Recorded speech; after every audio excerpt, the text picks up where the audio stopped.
자, 이제 50쪽이죠. 50쪽 아래에 보면 2번 해서 시장 실패 나오지 않습니까? 그래서 시장 실패는 이제 한마디로 말씀드리면 일단 말 뜻으로 따져보면 시장의 기능이 제대로 작동되지 못하는 상태다라고 보시면 되는데 그 시장이 갖는 가장 기본적 기능이 뭐냐면 자원의 효율적인 배분이 시장의 기능이에요. 근데 그것이 제대로 작동이 못 된다고 하니까 자원의 비효율적인 배분 상태를 뭐라 그런다? 시장 실패다. 이렇게 볼 수가 있겠습니다. 자, 자원의 비효율적 배분을 시장 실패, 한마디로 그렇게 압축하시면 돼요. 그런데 이런 시장 실패가 발생하는 원인에는 크게 5가지 정도가 있거든요. 그 원인 나열됐는데 지금 제목을 또 볼까요? 가로 1번에 외부 효과란 말 나오죠. 그 다음에 오른쪽 보면 가로 2번 공공재, 가로 3번에 독과점, 4번에 정보의 비대칭성. 물론 여기는 이제 제가 생략해 놨지만 그 규모의 경제라는 것도 있어요. 그 5가지가 시장 실패의 원인에 해당이 됩니다. 근데 이 중에서 가장 시험에 많이 출제됐던 게 외부 효과, 그 다음이 공공재입니다. 근데 제가 볼 때도 독과점이나 이런 것들 나머지 원인들은 원인으로만 출제가 되지 독자적으로 내용을 물어볼 만한 그 내용이 없어요. 오케이? 그러니까 결국 5가지 원인 기억하시되 내용까지 정확히 기억할 것은 외부 효과와 공공재다라고 보시면 되겠습니다. 일단 저는 이제 공공재가 약간 외부 효과부터는 설명할 게 적기 때문에 공공재부터 먼저 가볍게 얘기를 해드리고 외부 효과로 들어오도록 할게요. 근데 공공재라고 하는 것은 말뜻 자체가 뭐냐면 사회 전체적으로 반드시 필요한 재화와 용역을 공공재다 이렇게 말을 합니다. 근데 재화 용역 그랬으니까 어떤 물건뿐만 아니라 인간의 활동까지도 어디에 공공재 의미에 포함이 되더라 그 말이에요. 근데 여기서 말하는 공공재 용역에는 뭐 국방, 치안, 행정 서비스 이런 것들은 물건은 아니죠. 그러나 이것들도 어디에 속한다? 공공재에 속한다. 근데 사실상 의미 자체를 물어보는 경우보다는 공공재의 특성과 그 특성 때문에 파생되는 문제점을 잘 물어봤어요. 그런데 공공재가 갖고 있는 2가지 특성은 소비의 비경합성과 소비의 비배제성 그 2가지가 있거든요. 잘 읽어 가시다 보면 다들 들어가 있습니다. 자, 그런데 이게 원래 이론적으로 들어가면 내용이 상당히 복잡한 내용이 나와요. 자, 일단 교과서적 표현대로 한번 말씀드려보고 그걸 한번 해석을 해볼게요. 자, 소비의 비경합성이란 요게 칠판 지우개지만 요걸 공공재라고 한번 보자 이거죠. 그럼 소비의 비경합성이란 자, 특정 재화에 대한 타인의 소비 행위가 해당 재화에 대한 개인의 소비 행위를 저해하지 않는, 방해하지 않는다는 특성을 말한다 라고 들어와 있어요. 그럼 그걸 읽어도 뭔 말인지 몰라요. 뭐 타인의 소비 행위, 뭐 개인의 뭘 방해하지 않아? 이게 뭐냐면 한마디로 공동 소비가 가능하다는 특성을 뭐라 그런다? 비경합성 그래요. 자, 내가 이 물건 사용함으로써 남이 이 물건을 사용하는 걸 막지 못한다. 이 말은 함께 사용할 수 있다는 얘기 아니겠습니까? 그래서 비경합성을 한마디로 압축하면 공동 소비가 가능하다는 특성이다. 여러분 공공재의 대표적인 경우가 여기 앞에 그 자동차가 다니는 길을 뭐라 그래요? 도로 그러죠. 여러분 지금 도로라고 하잖아요. 얼마나 좋아요. 다른 쪽에서 물어보면 찻길 그러기도 하는데 뭐 똑같은 말이죠. 좀 더 귀엽지 않습니까?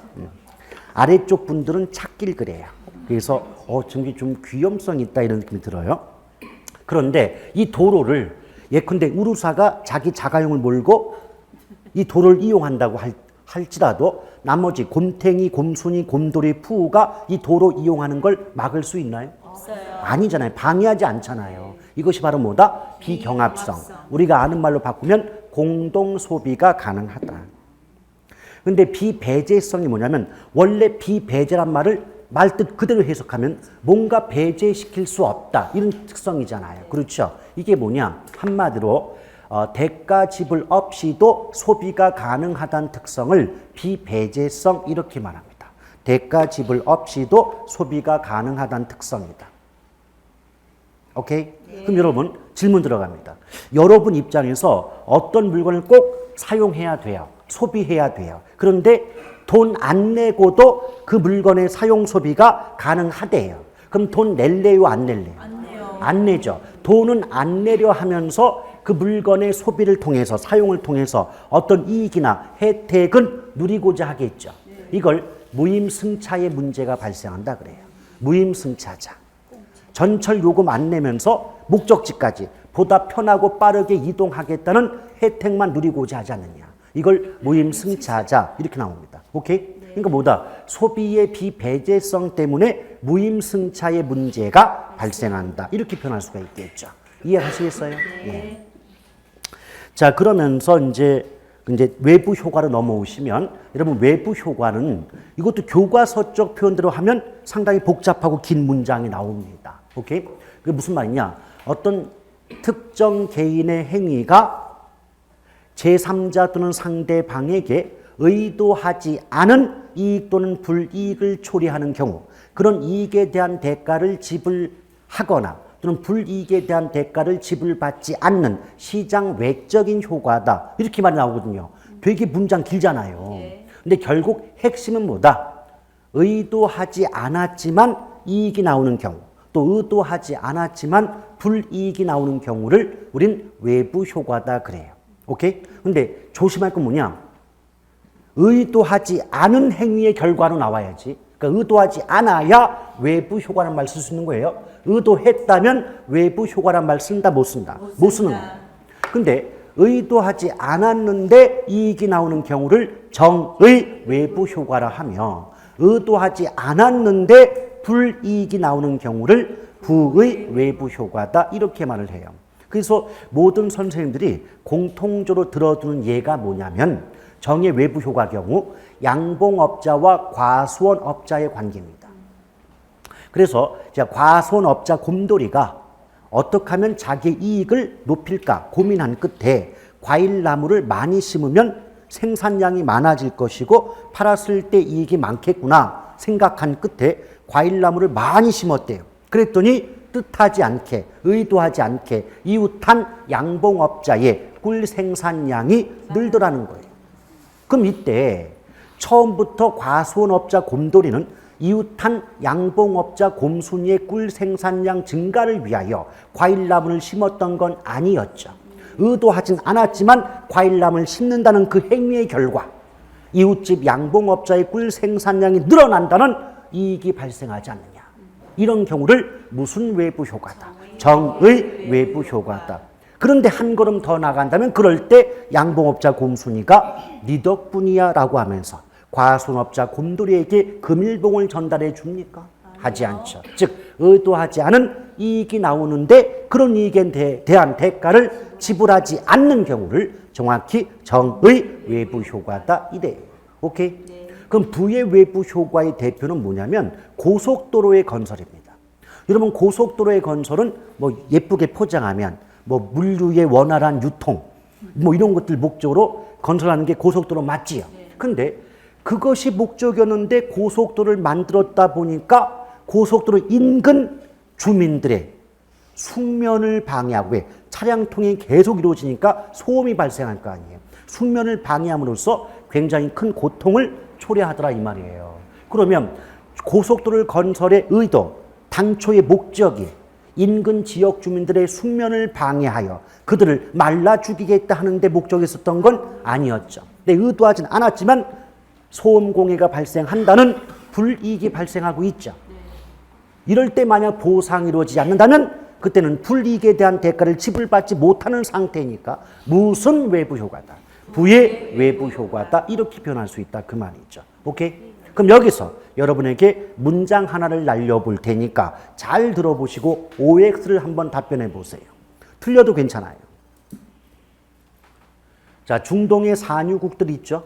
그럼 산유 국가들이 원유 생산을 줄임으로써 유가가 상승하게 되어 국내 운전자들의 교통비 부담이 증가하였다면 이는 부의 외부 효과에 해당한다. OX.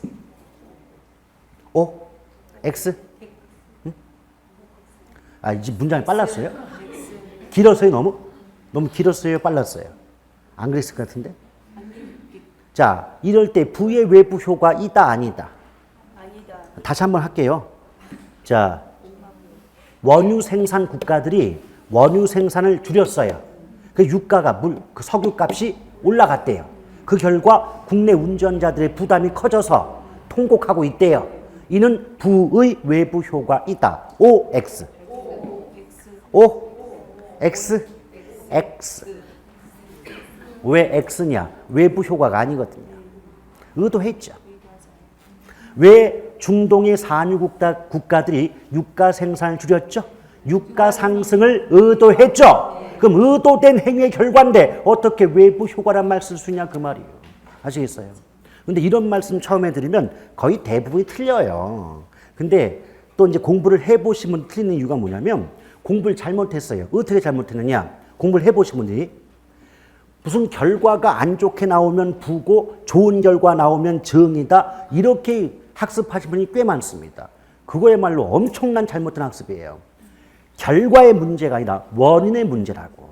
의도했느냐 하지 않았느냐가 문제인 거지 결과를 가지고 따지니까 조금만 약간 틀어서 문장을 만들면 틀리는 거예요. 아시겠죠? 반드시 외부 효과는 의도하지 않은 행위의 결과예요. 의도했다면 그건 외부란 말 못 쓰고 인터널, 내부 효과라고 말합니다. 아시겠죠? 조심하셔야 돼요. 그리고 이제 거기에 보면 뭐 정의 외부, 부의 외부 효과 나눠가지고 여러 가지 내용들이 있죠. 네. 그런 내용에 대한 설명은 본 수업 때 하도록 하겠다. 그 말입니다. 네. 자, 그 다음 넘겨보시면 제2장에서 부동산 정책 수단 나오나요? 네. 근데 그럴 수밖에 없는 게 봐봐요. 우리 아까 첫 번째 복습. 부동산 문제는 무슨 문제와 무슨 문제 구분한다? 토지 문제와 주택 문제. 근데 그 문제를 해결하고자 하는 정부의 대책이 두 글자로 뭐다? 정책. 그럼 부동산 정책은 크게 토지 문제 해결 대책인 토지 정책과 주택 문제 해결 대책인 주택 정책으로 구분될 수밖에 없는 거 아닌가요? 문제가 토지와 주택이면 해결 대책도 토지 정책과 주택 정책일 것이지 그것이 무엇이 어렵다고 개념을 못 잡냐 그 말이에요. 항상 개론은 뭐다? 틀 잡는 거예요.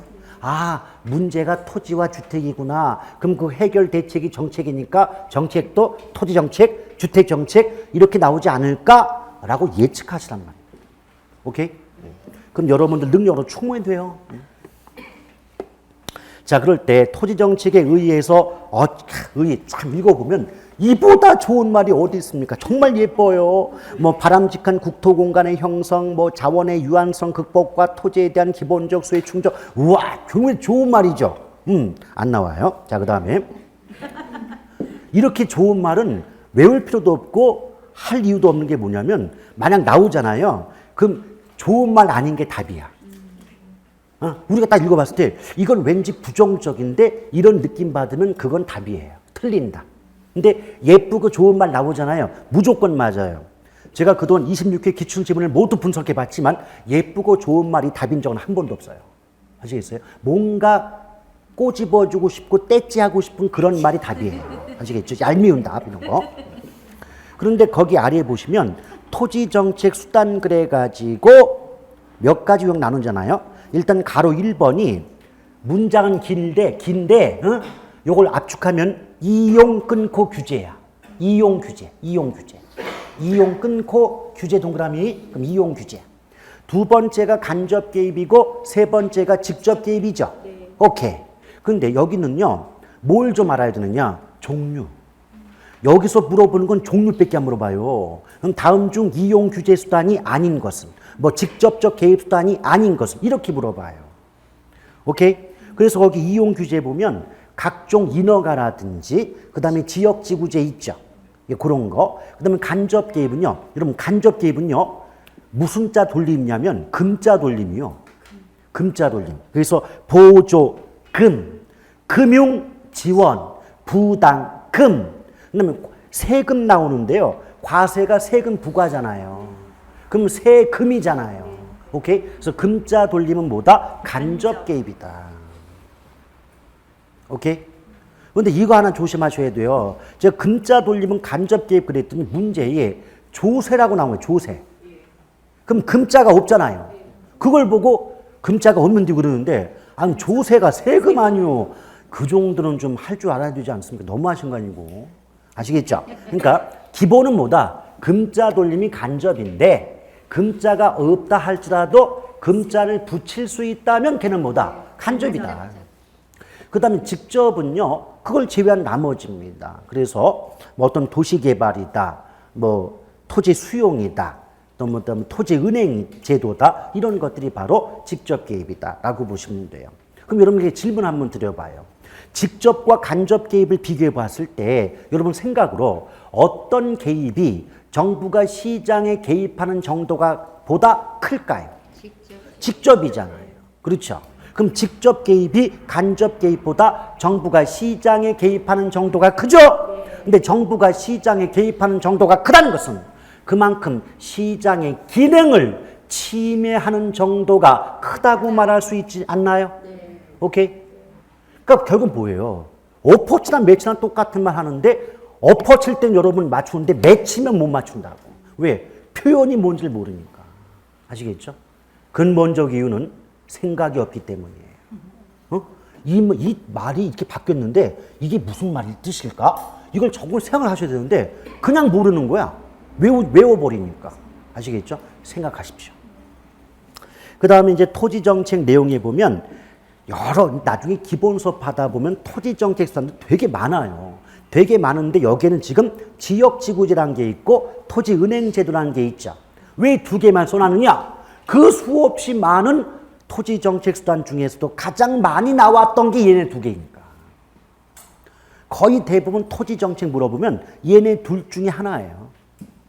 근데 가끔 가다가 좀 엉뚱한 거 하나 물어볼 때가 있는데 그건 어쩔 수가 없는 거예요. 그러니까 얘네를 제외한 나머지 토지정책 문제는 거의 공법 문제입니다. 공법 문제. 여러분 왜 공법에서도 용도지역지구 배우죠? 그래서 뭐 동일한 용도지역, 용도지구는 뭐 중첩지정이면 된다 안 된다 이런 거 있지 않습니까? 그런 거 물어봐요.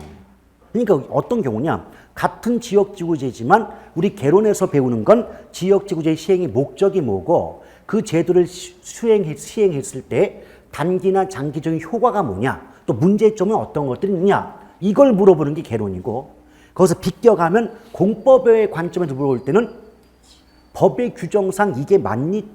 틀리니? 이렇게 물어봐요. 아시겠죠? 그래서 미리 말씀드립니다.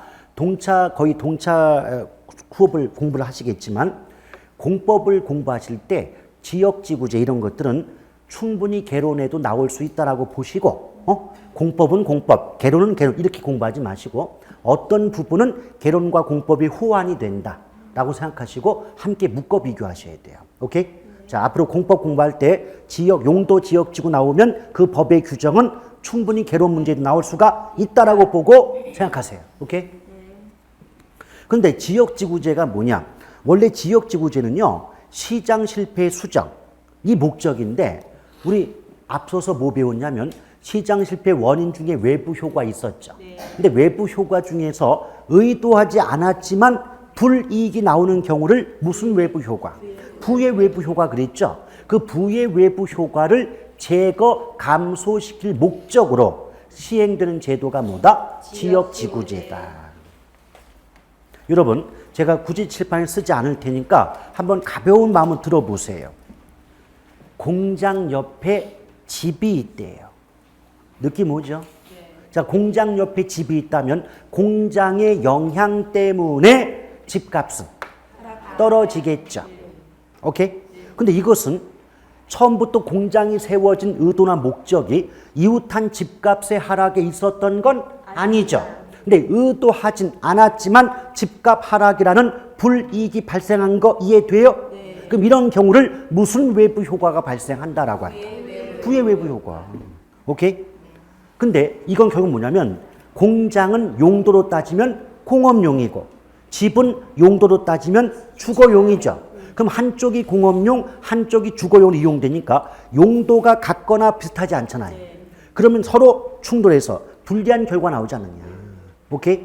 이럴 때 만약에 정부가 개입해서 그 지역 전체를 주거 전용 지역, 주거 용도로만 사용하도록 지정을 해버리면 지금 집값 하락의 원인이었던 공장이 더 이상 그곳에 위치할 수 없죠. 그럼 공장이 다른 곳으로 이전되겠죠. 이 공장의 이전을 우리는 부의 외부 효과가 제거된다라고 말한다 그 말이에요. 오케이? 이해하시겠어요? 쓸까요? 꼭 그리지 않아도 되겠죠. 나중에 그 본 수업 때 한번 그릴게요. 근데 지금은 말로만 해도 이해 가는 수준이니까. 그러면 어때요? 이제 전부 주거 용도로만 사용하도록 지정해버리면 집값 하락의 원인이 없죠. 그래요? 그럼 여기서 단기 효과 하면 돼. 단기. 볼 거 없어요. 들어보세요. 그럼 단기적으로 이 동네, 그 동네 지역에 주택의 가격이 떨어질 위험이 줄었죠. 그럼 그 지역의 주택에 대한 수요가 늘까요? 줄어들까요? 증가하겠죠. 왜? 이제 그 동네 집값이 떨어질 위험이 없대. 집 사도 되겠대. 그런 생각이 들겠죠. 그럼 집을 사고자 하죠. 그걸 우리는 해당 지역의 주택 수요가 증가한다라고 말해요. 그럼 수요가 증가하면 주택 가격, 집값이 올라가요? 떨어져요? 올라가겠죠. 집값이 올라가죠. 오케이? 그럼 집값이 원래 100원 하던 게 공장 다른 곳 넘어가니까 200원으로 올랐다네? 그럼 100원만큼 올랐죠. 그럼 100원 올라간 그 부분을 주택 가치의 상승분 그러거든요. 100원만큼 올랐으니까. 그럼 100원 올라간 만큼 원래부터 그 동네에 집을 가지고 있던 분들은 그만큼 이익이 된 거 아닌가요? 오케이? 자, 이제 장기로 한번 넘어가 볼게요. 단기에 집값 올라갔죠? 중간 과정 다 몰라도 되니까 지금 수준에서는 자, 다시 한번 정리합니다. 단기에 공장 다른 곳 넘어갔다. 이제 집값 떨어질 위험이 줄었다. 그 결과 집값이 올랐다. 오케이. 단기. 그럼 장기로 가면 공급자 입장에서 이 동네 집값이 올라간 거예요. 그럼 다른 동네에 집을 지어 공급하는 것보다는 이 동네 집을 지어 공급하면 그만큼 비싼 값에 팔 수가 있고 돈을 벌 수가 있다는 생각이 들겠어요? 안 들겠어요? 들겠죠. 그럼 그 지역에 주택 공급이 늘겠죠. 근데 공급이 늘면 쉽게 말하면 물건이 흔해지는 거거든. 그럼 단기에 올라갔던 가격이 공급이 늘어나면서 내려가겠죠. 이게 어렵습니까? 이게 어려워? 이게 지역지구제 시행의 장단기 효과요.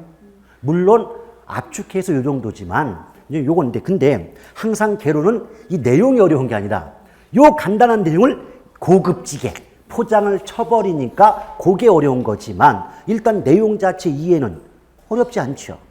그러니까 다시 한번 압축하면 어떻다.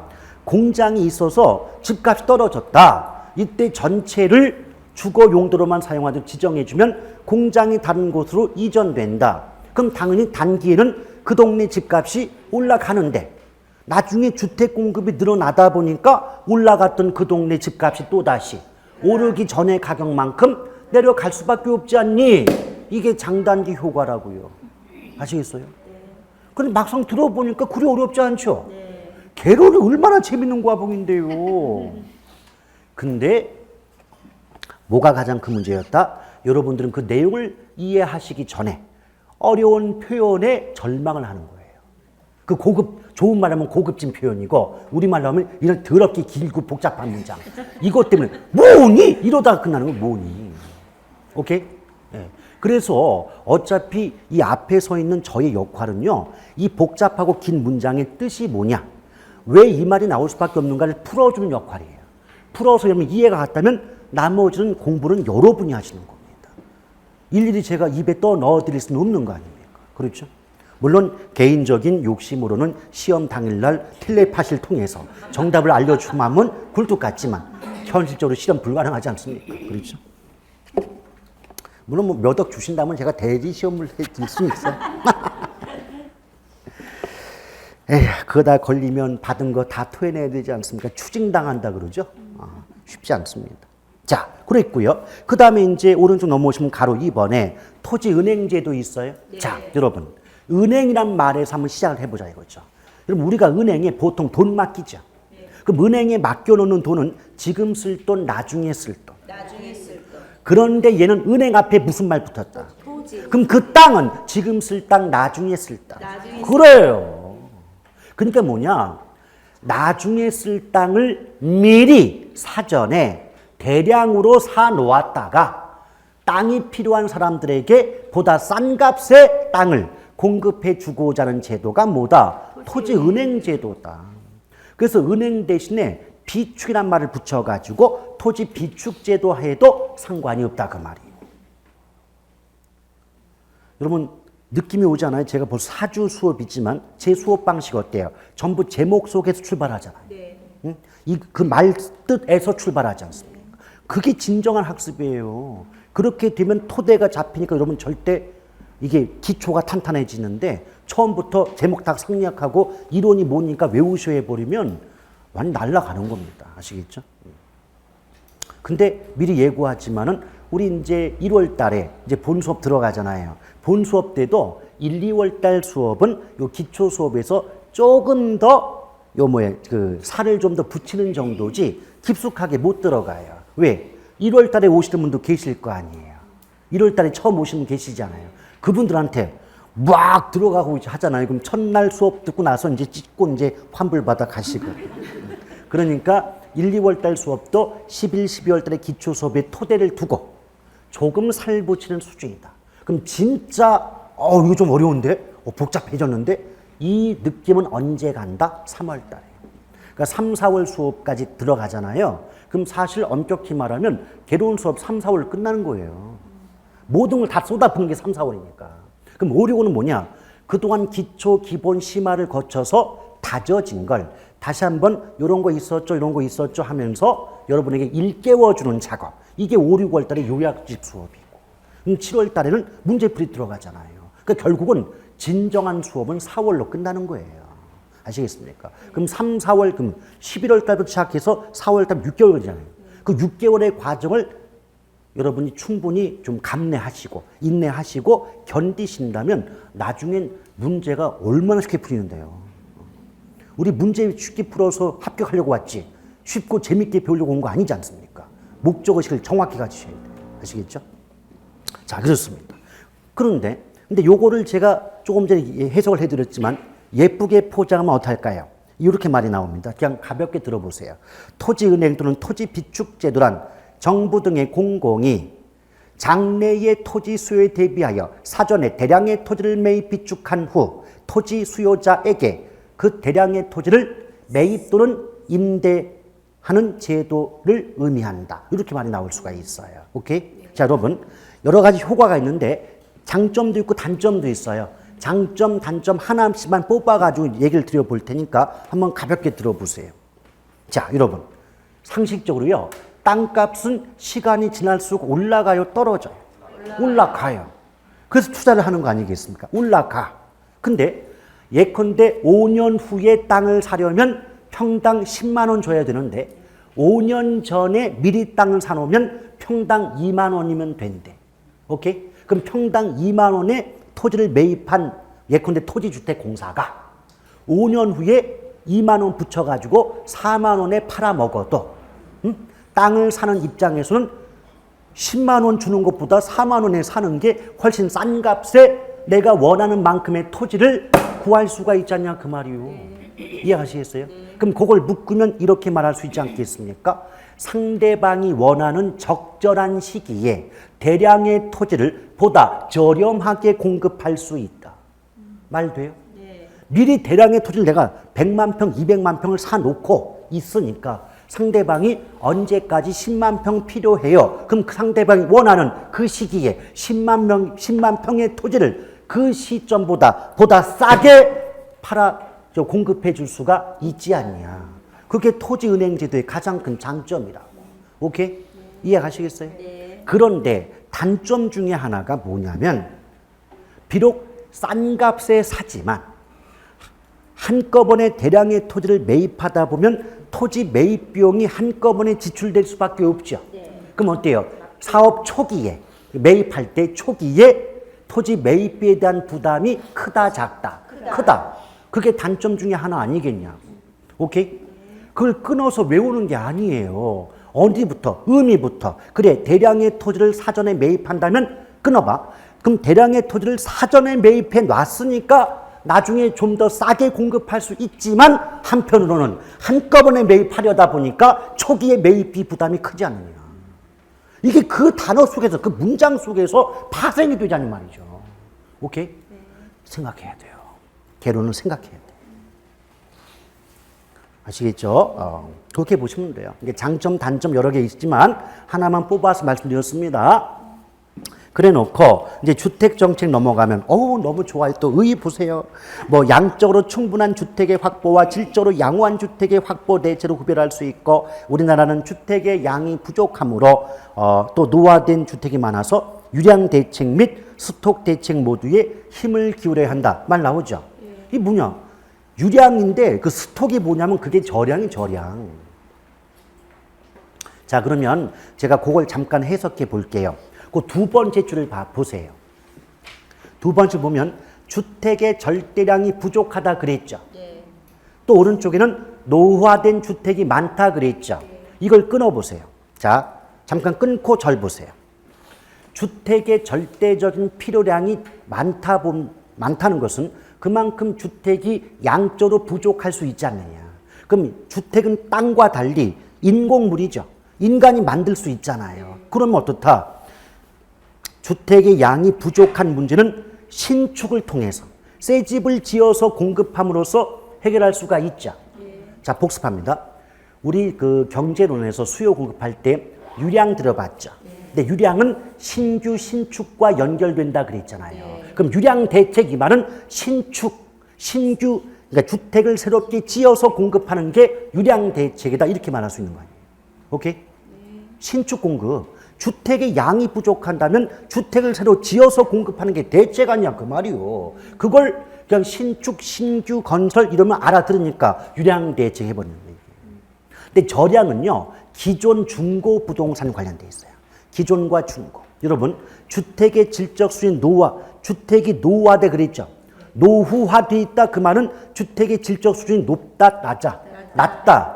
그럼 낮은 수준의 주택을 수선이나 개량, 리모델링해서 질적 수준을 높이는 게 대책 아니야 그 말이요. 그럼 질적 수준을 높인다는 것은 새 집을 지어 공급하는 건 아니죠.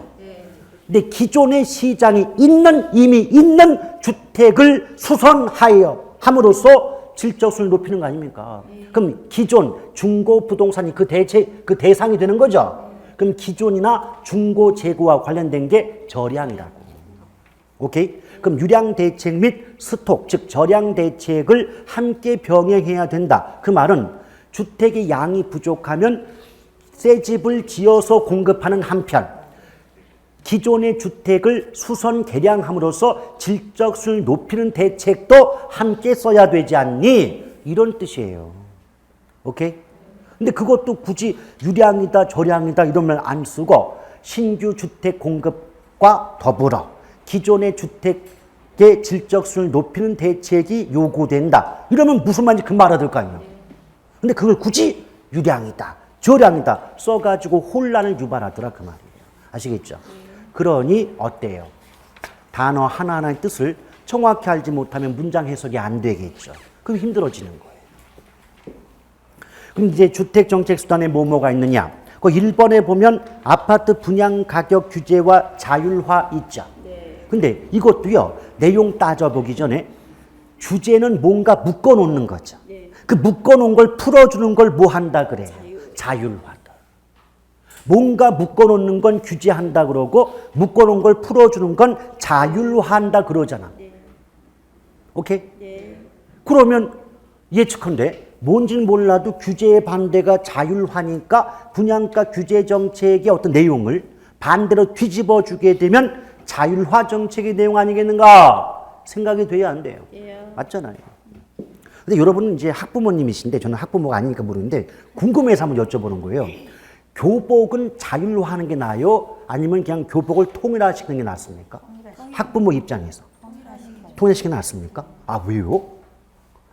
교복이 비싼가요? 교복 비싸죠. 아, 교복 비싸요? 아주 다양해요. 아, 교복이 다양하고 학교마다 다 다릅니까? 학교마다 다르고 교복이 또 비싸고 그런 이유 때문에 다른 이유는 없습니까? 단체 구매를 학교에서 이거 많이 하죠. 아, 학교에 단체 구매를 주도해요? 분명히 뭔가 커미션이 있겠군요. 뭔가 그런 거 보면 이제 할수 있는 단체 구매를. 그게 바로 아까 제가 안 했지만 규모의 경제거든요. 단체로 구입을 하면 그게 우리가 볼 땐 한 벌씩 구매할 때보단 이익이 준 것 같지만 전체 값을 보면 단가가 싸지기 때문에 굉장히 그 수익이 많아지죠. 그렇군요. 근데 저희 학교 다닐 때는 남자 학생들 교복은 똑같았어요. 똑같았고 뭐죠? 여기 교표라고 해서 학교 표지, 그다음에 학년 표지 요것만 달랐어요. 요것만 달랐고 왜 친구라는 영화 보면 교복이 똑같지 않습니까? 그때 괜히 말했나? 연령대가 다 나오네 이거. 딱 나오는데 그래요? 아 그렇게 이미지가 보여요? 삐졌어요? 안 보였는데. 삐졌어요. 예. 교복 말씀하시는 네. 거라고 그냥. 근데 저희 학교 교복은 좀 달랐어요. 동복은 똑같았는데 저희 학교가 교복으로 인기가 참 좋았습니다. 하복이 너무 이쁜 거예요.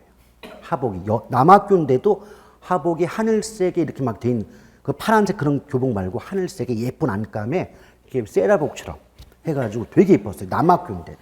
예. 그래서 그 교복에 거의 뭐 여학생들이 많이 녹았던 그런 경험이 있습니다.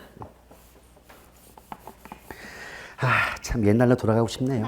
옛날이야.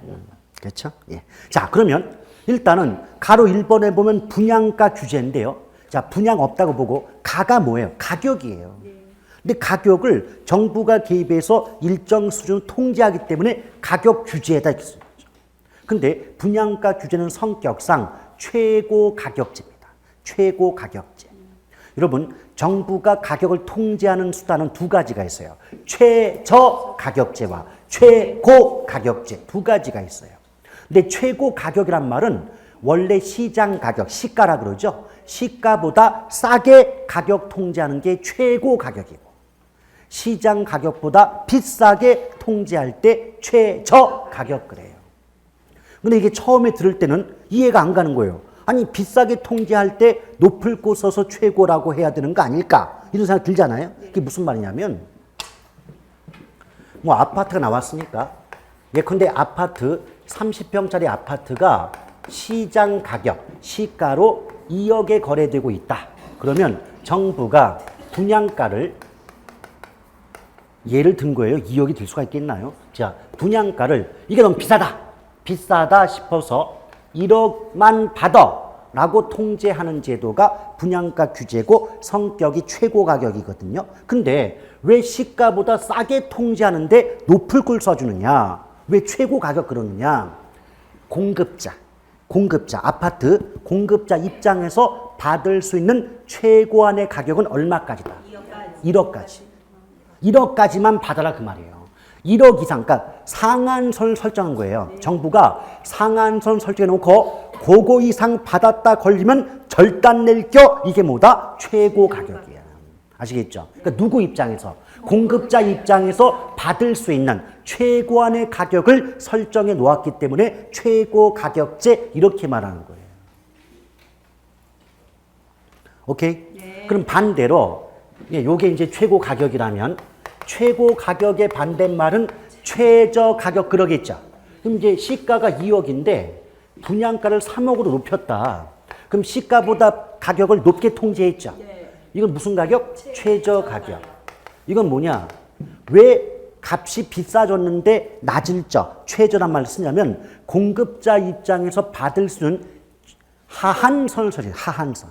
그러니까 3억 이하로 받으면 절단 낼 겨 이렇기 때문에 뭐다? 최저 가격이다. 그러니까 왜 최고다?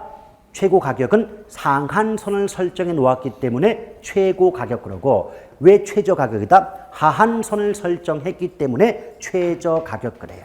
오케이? 그럼 이걸 우리가 흔히 쓰는 말로 바꾸면 시가가 2억일 때 분양가가 1억이라고 하는 건 시가보다 분양가를 낮게 통제한 거죠.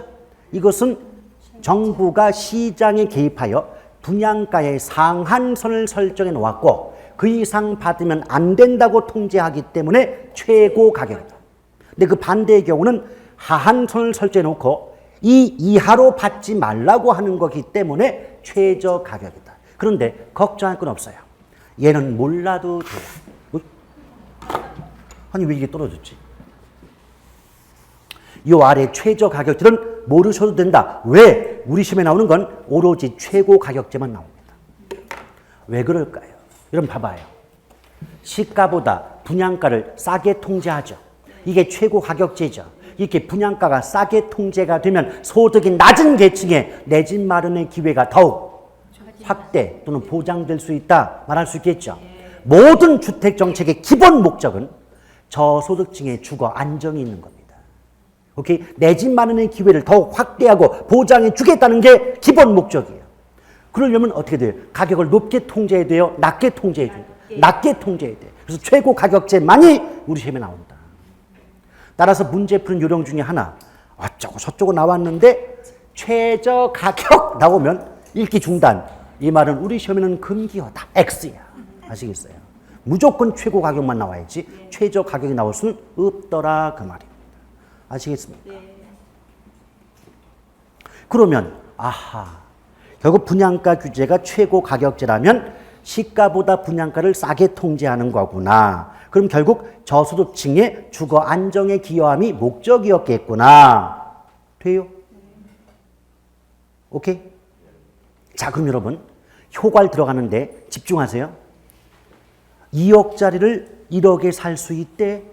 그러면 이 분양주택에 대한 수요는 늘까요, 줄까요? 늘어요. 너도 나도 때는 이때다 싶어 사려고 하겠죠. 그럼 신규 분양주택에 대한 수요 증가하겠죠. 근데 단기에는, 단기라는 이 말 잘 알아야 돼요. 정책의 효과는요, 단기 효과, 장기 효과 항상 나눠지거든요. 근데 어느 파트를 막론하고 단기 이 말이 나오잖아요. 단기란 말의 뜻은 공급이 변할 수 없는 짧은 기간이에요. 공급이 변할 수 없는 짧은 기간이 단기이기 때문에 모든 정책 효과의 단기는 수요만 나오는 거예요.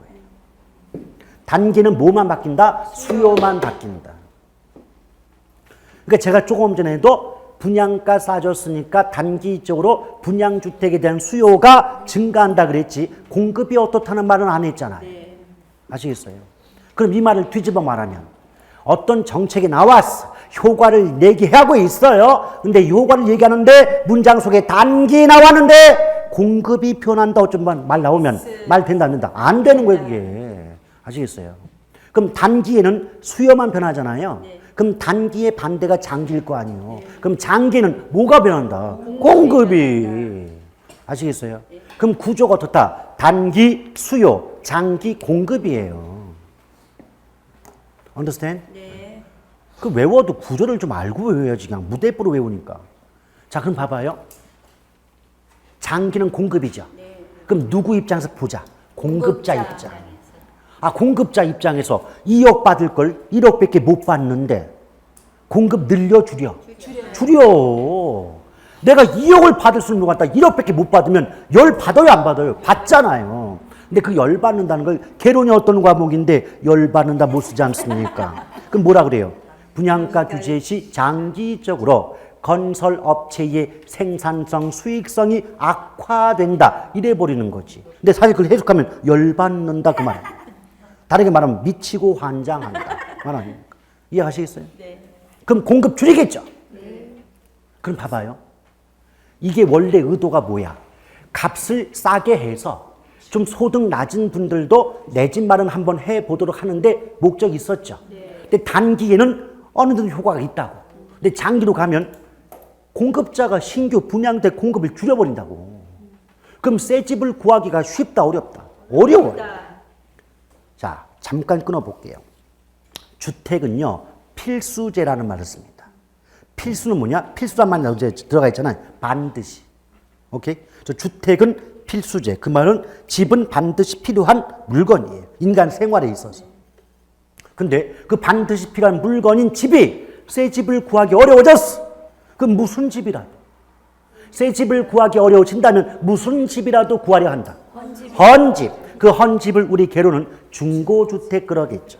그럼 헌집을 사고자 한다면 예전에 비해서 헌집에 대한 수요가 늘어날까요? 줄어들까요? 늘어나겠죠. 그럼 수요가 증가하면 헌집의 가격이 상승. 오케이? 그럼 봐봐요.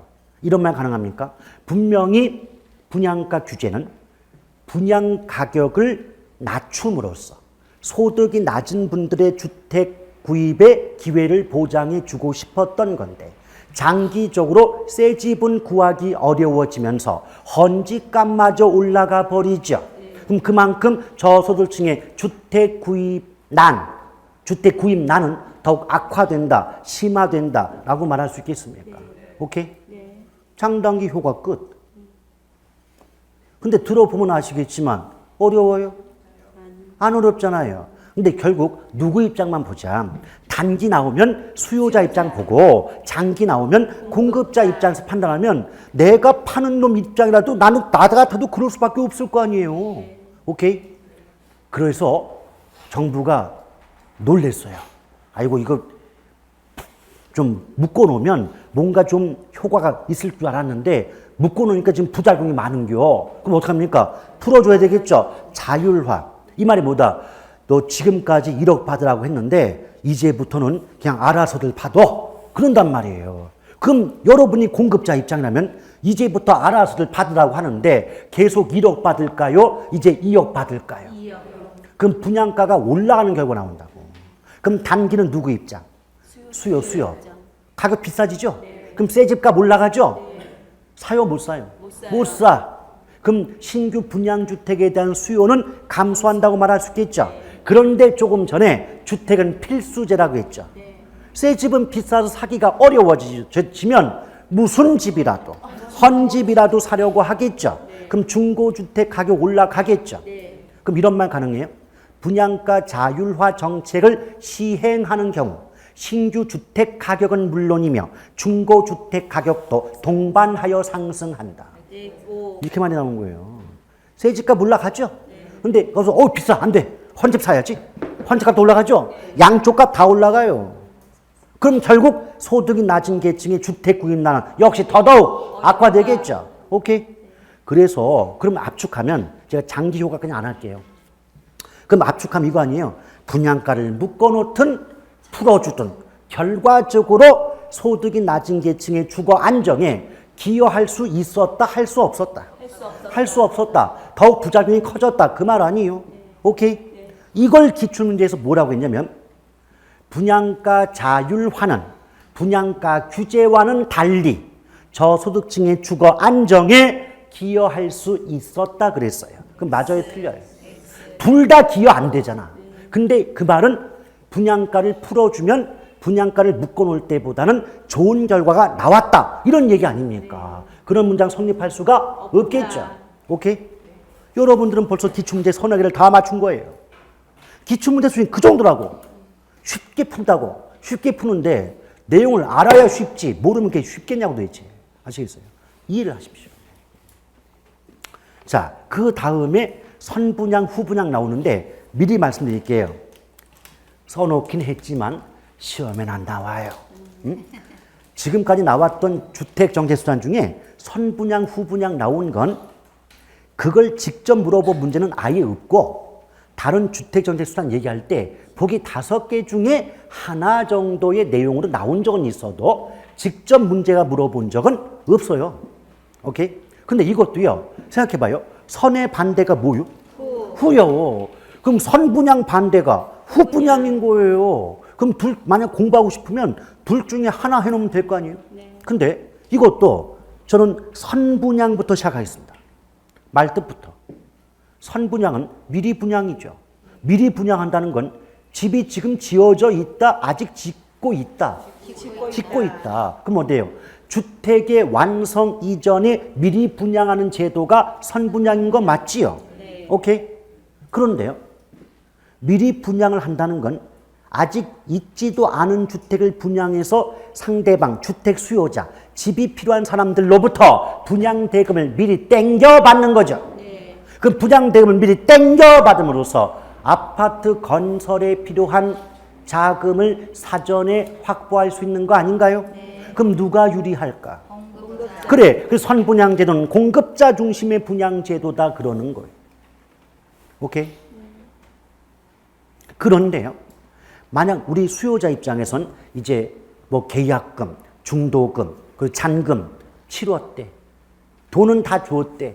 그럼 결국 돈을 다 줬는데 그 중간에 만약 그 건설업체가 뭐 부도가 난다든지 뭐 사업이 중단된다든지 이런 위험은 결국 돈을 이미 다 나한테 넘어오는 셈 아닌가요? 그렇잖아요. 왜? 수요자는 이미 돈을 다 줬는데 중간에 어떤 다른 사정 때문에 공사가 중단되면 그 위험은 돈 이미 다 낸 나한테 넘어온 셈 아니냐. 그래요? 그러면 이런 말 가능합니까? 뭐 개발 사업과 관련된 위험이 공급자로부터 수요자에게 이전 또는 전가된다. 원래는 건축 관련된 위험 부담은 건축업자가 부담해야 되잖아요. 근데 돈을 다 미리 다 냈으니까 그 위험 부담이 누구에게 넘어온 셈이에요. 수요자에게 넘어온 셈 아니냐. 그렇죠? 그럼 어때요? 뭐 개발 사업 또는 주택 개발 사업 관련된 위험이 수요자에게 전가되는 셈이다라고 말할 수 있잖아요. 오케이? 이런 것들. 그래서 그 위험을 수요자가 부담하니까요. 미안하걸랑. 그러니까 분양가는 후분양보다 싸다 비싸다. 싸요. 선분양은 후분양보다 분양가가 싸다고. 왜? 그 이유는 그 개발 사업 관련된 위험을 누가 부담하는 셈이니까. 수요자가 부담하는 셈이니까. 오케이? 그래서 어떤 문제 발생한 줄 알아요? 위험 부담을 크게 안았지만 이 개발 사업이 성공했다 이 말이에요. 그럼 원래 2억의 분양가인 걸 미안하다고 1억에 분양을 해줬다고.